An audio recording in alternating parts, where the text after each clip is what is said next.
xaflad aad loo soo agaasimay ayaa waxay ka dhacday galbeedka magaalada London. Xisbiga kulmiye ee galbeedka magaalada London ayaa waxa loo doortay guddi cusub iyadoo sidoo kale gudoomiye cusubna loo doortay Marwe Idil Maxamuud Xudaydi. Kulanka ayaa waxa ka soo qayb galay gudoomiyeyaasha xisbiga kulmiye ee magaalada London iyo xubno tiro badan oo ka socda xisbiga kulmiye ee magaalada London. sidoo kale waxa isku habeen lagu sameeyay guddida bariga magaalada London. kulanka waxa ka soo qayb galay barasaabka magaalada Gabiley Mustafa Shiine. kulankii iyo sidoo dhacayna waa kan aad ugu mahadnaqaya guddiyadii qabanqaabada ee waqooyiga London iyo bariga London labadaba. East London guddiga East London waa Saciid Xaaji Xasan oo gudoomiyaha, Axmed Cabdilaahi gudoomiye ku xigeen. guddiga West London ama waqooyiga London waxay kala yihiin gudoomiyaha laanta Idil Maxamuud Ismaaciil Xudaydi oo la garab taagan xisbiga kulmiye laantiisa West London. anigu wax badan ma oranay laakiin aad iyo aad baan idin salaamayaa. waxaan salaamayaa dhammaan madaxda xisbiga kulmiye meel kasta joogaanba. waxaan salaamayaa madaxweynahayga qaaliga Axmed Maxamed Maxamuud Silaanyo iyo marwadiisa. waxaan halkan sugan nahay inaan u walqalno laanta West London oo halkan ma lagu magacaabayo guddi iyo gudoomiye cusub. waxaan leeyahay soo dhawaada laanta West London. in badan baynu filaynaa inay sida laamaha kale inay nagala mid noqoto. soo dhawaada walaalayaal, laanta soo dhawaada. annaguna waxaanu nahay North London, jaar baynu nahay. xisbiga kulmiye runtii horta xisbiga talada haya maanta wax badanna qabtay, wax badanna aynu ka sugayno inaynu kulmiye sare u qaadno oo himiladeenu noqoto 20 sanadood.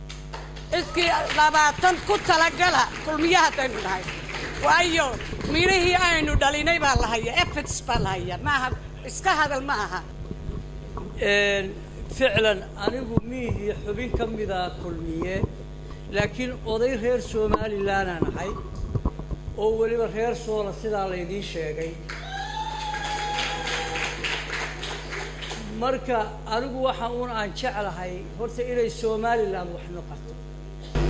waxa kale oo aad hambalyeeyo salaam ugu dirayaa guddida cusub ee maanta halkan loo dooranayo West London iyo filinta guddida East London oo iyadana la kordhinayo. waxaan leeyahay hambalyo ku soo dhawaada. waliba waxa aad iyo aad u hambalyeeynaya iyadoo loo dooranayo gabadh guddida West London. waxaan ku dileenahay waan idin sugaynaa, waan idin la shaqayn doonaa. haddaan nahay guddida fulinta kulmiye gacmo furan, hawl weyn baan maaragtay noo hadhay. mudanayaal iyo marweyn halkan waxaan ka salaamayaa martida sharafta leh caawa ka soo qayb gashay xisbiga kulmiye oo caawa la igu magacaabay gudoomiyaha West London. waxaan igu salaamayaa salaanta islaamka. assalaamu calaykum waraxmatullaahi wabarakaatuh.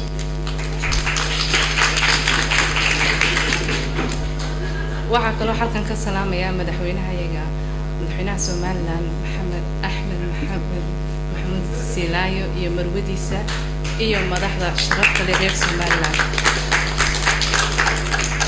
meel kasta ee adduunka ay ka joogaan. salaan ka bacdi waxaan mahadnaq ugu celinayaa gudoomiyaha kulmiye ee UK iyo madaxda sharafta leh caawa halkan ugu qiimeysay xilkan ay dhiibeen, inkastoo xil sahlan aan ahayn oo mas'uuliyad aad u qaali ah tahay, laakiin sidee gacmo wadajir bay wax ku qabtaan. guulaha ma tirin karayo. waxaynu sameynay campaign ku galay xisbiga anigu ragaan ka mid ahay ee ku taageeran waxa ka mid ah programkii xisbiga uu lahaa ee la qoray buu ahaa. xisbigaasi programkiisii maantana markaanu dib u eegno mid waxyaabihii inay wax badan u qabsoomaan runtii waxa ka mid ah inay soo timi aqoontii iyo dhalinyaradii dabeedna la qoray waxa la doonayay in dawladdan maanta ay gaarsiiso ka dhalatay ay gaarsiiso jamhuuriyadda Somaliland. Cabdiraxmaan Axmed Igol, TV-ga qaranka Somaliland, galbeedka magaalada London.